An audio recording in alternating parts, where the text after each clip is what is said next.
think so. Linda says, Mehran, since I started listening to you, my inner voice has gotten so quiet. I say, I wonder what my next thought will be, and behold, nothing for a while. Elaborate. Although it's positive, and I thank you for the kind words and delighted to hear that you feel comfortable in your mind and you're not running away with any suggestion that comes to your mind, and you're creating freedom of thoughts in your mind, whether it is transient thoughts, negative thoughts, or thoughts about the exes or the breakups or what ifs and all that. I'm delighted to hear that this channel, these talks, discussions have helped you to open up your understanding about how the psyche works and the role of thoughts.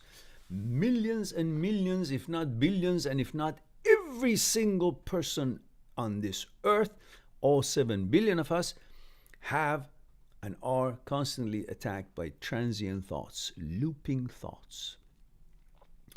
And the reason we follow it and allow it to manifest itself is not because it's something that we created. We didn't. We had no idea, and we still have no idea why it shows up every time that it shows up.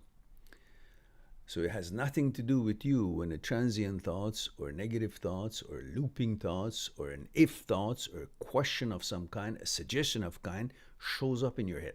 That's got nothing to do with you. This is not a thought that you instigated thinking about it to produce, create, or solve something that you wish to do in order to pursue your goals. It is of different caliber. It's called transient thoughts.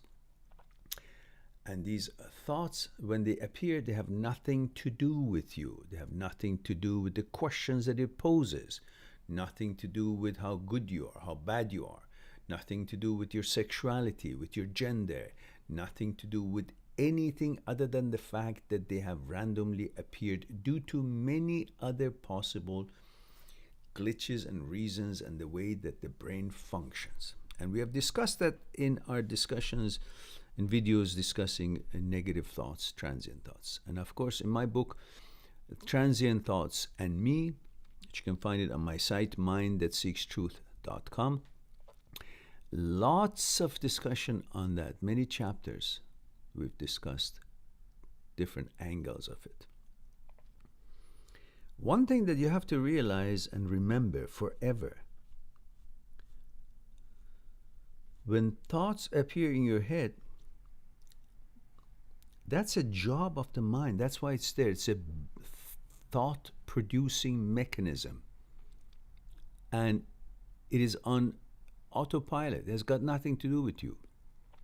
Yes, you also can go in and use it, but it's not just exclusively for you, that ability of creating thought. It's creating thoughts all over. It's like a manufacturing plant that is going 24/7. Whether you give it something to produce or not, the machines work. And sometimes in the machines that's supposed to receive good material, good ingredients, proper pieces, and design pieces to go into the machine and be assembled and properly come out to be a product as designed. While these machinery is working, some garbage and shit and things like that that are not the material meant to go in there happen to find their way in there. And they're also going to be put together and something going to be made out of them. It's completely, totally different than what was designed if it was you purposely trying to produce something. Thoughts are the same. The mechanical system, the manufacturing plant for making thoughts, the material process as a function of brain is there. Now, what gets into it also goes in there, a process and comes out as a thought. And most often, about over 70,000 different thoughts that comes to our mind, they're just bullshit. They're just negative thoughts, attacking thoughts, fearful thoughts, things to do with your gender, questioning your sexuality, questioning every goddamn thing that is there has got nothing to do with you and you have no questions about it. But it does suggest, because that's the job of the mind, manufacturing thoughts. And why? Because mind is not like parts of your body that knows where they are to find their security by the knowledge of where they're hanging. You know, the fingers hanging from the knuckles, hand from the wrist, elbow, shoulder is here, my ears are here, nose is here, teeth are here, eyes are here, my head is here, my legs are there. Everything in my body physically, I know where things are. So they find their security in the place that they know they belong to, and they're hanging. They're resting their hat. But the mind doesn't have a place, doesn't have a physical place. It's all over the place. It's mixed in everything, in all other information. It's an information, it's an idea. It's got no physical presence. It's non-existence. It's in words and in pictorials and thoughts. There's no physical place for it. So where does it find its security? Mind. Because as an entity of mind and body, at least two parts of our entities, mind and body, that we are here in this life experiencing it, the body at every time knows where it is. In relation to other places, knows exactly where it is. And it's in relation to its body, knows that where they are, you know. Finds security in knowing where things are. But the other part, which is the mind, has no place unless you go and research where mind's home should be in the body in order to coordinate mind and body. That's another story, which you can find that chapter in my book, Me, My Psyche, and I. But in most people who don't know about meditation and so on, the mind has no place. Or even if they know meditation, they don't practice it. So the mind has not learned where its place of resting would be. So because it has no place of resting, but it needs security, and security when there is a place for it that finds itself secure, it tries to find its security in occupation, in thinking. So the mind finds its security in thoughts, in process of thoughts. So what is it going to do? It's not going to attack you with anything that its answer is clear, yes or no. For example, you see, the mind wants something that you won't be able to find an answer for it, so it will continue the process. The machines keep working, so it can find its security in that process of thinking, because that's the only place it can say, that's my place, I'm here, I don't have to be scattered around. It wants to be someplace, but it can't, because it's all over the place, because there's no physical presence and existence. Therefore, what it does, it creates a question in your head, which through the question, you can't easily find the answer, because there's no fucking answer. But then in turn, it will have a continuous process of thinking, which it finds security in it. You understand? Now check this out. That's why it never attacks you with a question that is positive to you. You know? Different people, different gender, different sexuality, different interests and whatnot. But to each particular person, regardless of what they are, one thing is negative, the other thing is positive to different people. One thing is negative to you and unwanted and disgusting, but that same thing to somebody else could be just fine. But still the mind attacks you each opposite of whatever it is that you are. In other words, let's say you will never find your mind trying to bring a suggestion to your mind, to you, something positive, that, oh, you're so smart. It gives you the idea that you're so dumb and stupid, because then you got to go fight. You got to go prove to it that it's not. There's a process of thinking, process of conjuring, figuring it out, talking about it, debating it, because that's where in the process of thinking, it finds security. Have you ever been attacked by your thought about anything? Your gender, your sexuality, something that you like, something that you are like. Have you ever heard your thought says, "Oh, you're so handsome," or you're so pretty"? No. You always think, "Oh, I'm not so pretty. Oh, I look ugly." Everything negative. Or if you're heterosexual, a thought can come to your mind that, "Oh, you're gay." Then, since you're not and you're heterosexual, then you go to fight it.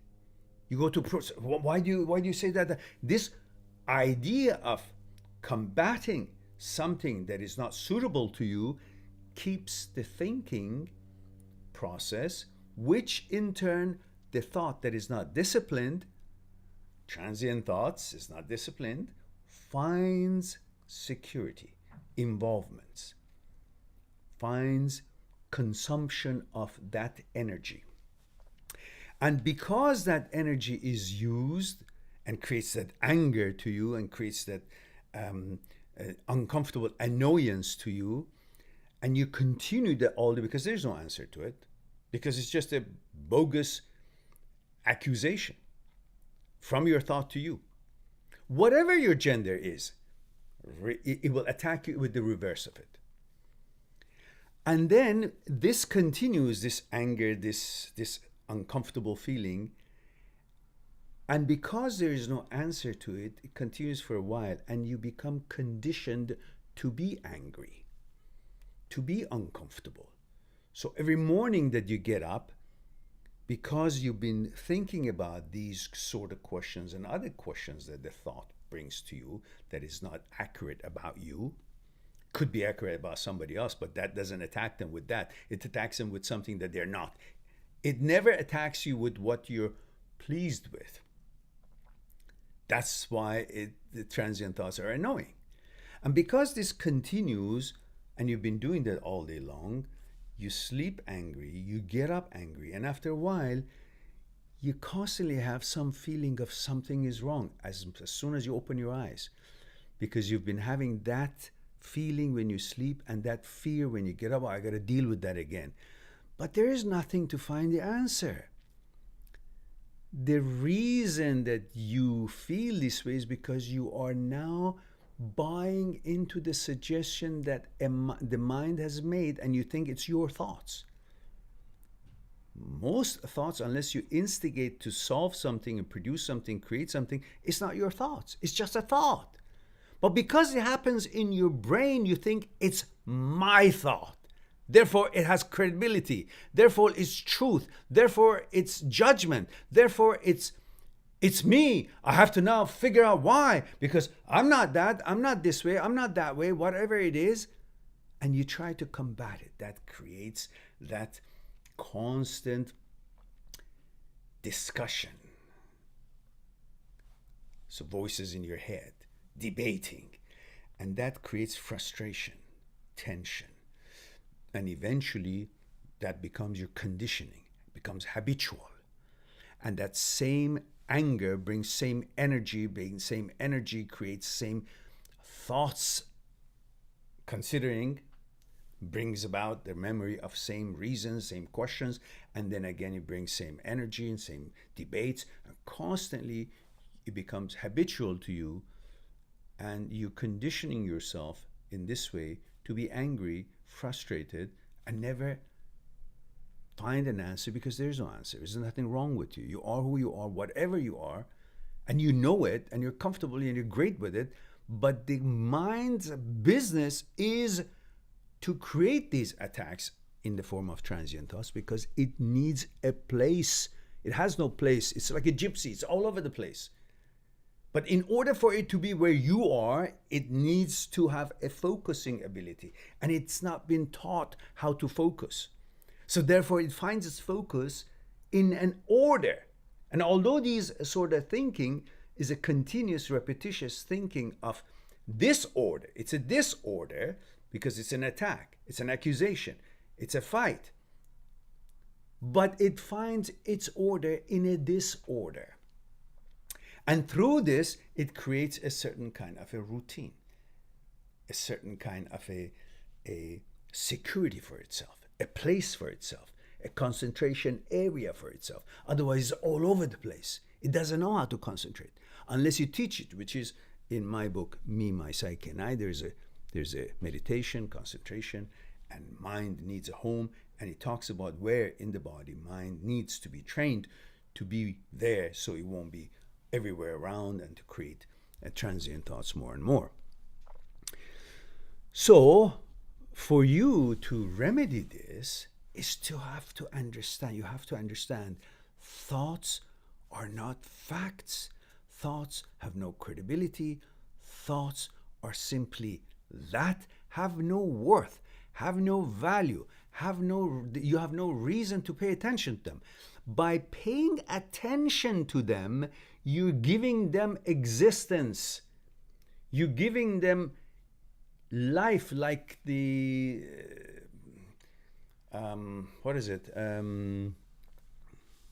holosuite in Star Trek, when nothing is actually having physical existence, but then it's created by the program. So things that don't exist seem to that they're existing. So by paying attention to these thoughts, you give them existence, you give them life. Because if you don't pay attention to something that is passing by you, you will not notice it, and it will not have a presence to occupy your judgment or mentality or thinking or consideration. Therefore, they will not exist for you.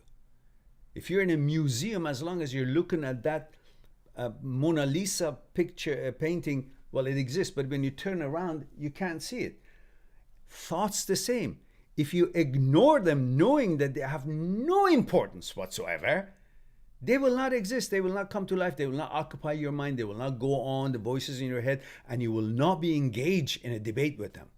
But when you actually believe them, pay attention, or the question that is posed, you take it seriously as if it's credible, and you try to refute it or reason with it or converse with it and figure out and so on and give it attention, then it becomes a question and it starts living.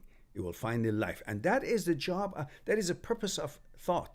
It doesn't exist, but it wants to exist. Therefore, it creates these havoc in you. So through the process of involvement, it can be mattered. And it could feel that it's now living, existing, which turns your living into non-existence of thought, into useless way of spending your energy. And that is what you should stay away from it. By what? By focusing on the presence. Always focus on the now. The now is the only place that reality, actuality, and life, and accuracy, and truth exist. Now, the now. What you're doing. The efforts that you're making. Living the now is in the efforts. If you're running, that's the now. If you're not running and you ran, that's not the now. What you're standing, that's the now. All the efforts is in the now. When I'm talking, this is the now. I can change my words right now. But when I say it, utter it, it's not there anymore. Yet, we know all these things in practice in life. However, when a thought comes to our head, we think something that really doesn't exist is an idea and suggestion, is a word, we suddenly believe it. We're so gullible. By what? By a mere thought. Which is not even a thought that we instigated it. But we believe it just because it showed up in the screen of our brain. And instead of understanding that we have this ability of turning any pictorial, any suggestion, any words into picture in our screen, like the TV does with all the stations around the world, it has the capability of receiving all these pictorials and putting it on the screen. But it doesn't mean that our TV produced all those programs that it receives from all around the world. It just has the capability to receive it. The same thing with us. We have the capability to receive, picture, imagine, understand these frequencies, these pictures, these ideas that is all around, these words and ideas and thoughts that are in the Akashic library of the universe. is floating around, information in any shape or form that we heard somewhere, somehow. Books, television, newspaper, news, whatever. Here and there, we saw it in the street. All of that are in our library. And just because we haven't, that doesn't mean they're our thoughts. They're just there. And therefore, we have this ability of turning them into ideas, which they come into ideas, and we see it. And then because it happens to be in the screen of our head, we think, oh, it's my head, therefore it has credibility. So whatever the hell shows up on it must have credibility. Not true. Your TV, you bought it, a very good quality TV from a store. It's a good quality TV, but what comes on it and shows up could be garbage, nonsense, depending on which station it's been sent. What's the quality of the pictures? Just because your television is of good quality, a good brand, doesn't mean whatever shows on it is also has got quality or accuracy or truth to it. Same thing here. It's your brain, it's your head, it's the apparatus you have that it can turn things into understanding, shows up in your screen, but that doesn't mean just because anything shows up here, it also has credibility because it's in your head, and your head, you love your head. It's your head, it's you. It's got nothing to do with it. It's got the ability of receiving, but what it's receiving is garbage, bullshit, nonsense. About 70, 80,000 of them every day we receive. We're supposed to ignore them. When you ignore them, you won't give them life. When you don't give them life, what are you focusing on? On the good stuff, on your life, on the moment. And that's where living is. And then voices in your head, you will be training your head, conditioning your head not to pay attention to whatever shows up in it. Just pass by. Like you pass by in the street, you see garbage, shit, here, this and that. You don't focus on everything. You just focus on your path. That's why you ignore and you don't even remember what was on the road because you were focused on your road, because they are inconsequential to you. And all these thoughts are also inconsequential. But when you give it importance and start negotiating with it, then they become like as if they are. But they're not. They never were. They're no different than the biological process that you have. You eat something, you turn it into energy, and the refuse of it, the things that is not useful, you go out in the toilet and shit it out and then flush it. You know about that. You know how to do that. But you haven't understood that the brain has the same system. It creates certain things that you instigate and you need to calculate. And lots of other things that is just there comes in. It's also a refuse of this process of material process that you use for your daily life. There's a refuse of it too. And those refuse are transient thoughts. And just like that toilet thing, the biological thing, you're also supposed to know how to shed those out, dispose of those refuse. But you don't. Anything shows up here, so, oh yeah, it must mean something. No, it doesn't. Just like our biological system has a way to get rid of the refuse, the brain also has refuse, and these transient thoughts are that. Don't give them any. After a while, when you learn about thoughts, don't need your attention. They're different qualities, and transient thoughts needs to be disposed of, not paid attention to. Then after a while, no matter what thought shows up, you don't even notice them because you simply say, yeah, okay, that picture, that disgusting image, whatever it is, that suggestion, that idea that is not me, it's nothing to do with me. I don't pay attention to it because I know who I am and I don't need to be distracted by suggestions. And this is what the brain does. Takes suggestions and tries to see what they are, because its job is to protect us. And by protecting, that means it pays attention to everything. Oh, yeah, what? I got to be alert. But in transient times, you don't need to be alert. Just let them pass by. And you focus on your road, like the fresh water in the river, and ignores the garbage on the shore banks. Just keep on going. And when you ignore it, the sounds in your head stops. The ideas are not processed anymore. And after a while, it will be conditioned to live that way, peaceful. All right, hope that is helpful to people who have been facing with that sort of thing. And we go on to, we don't go on actually, we have some tea.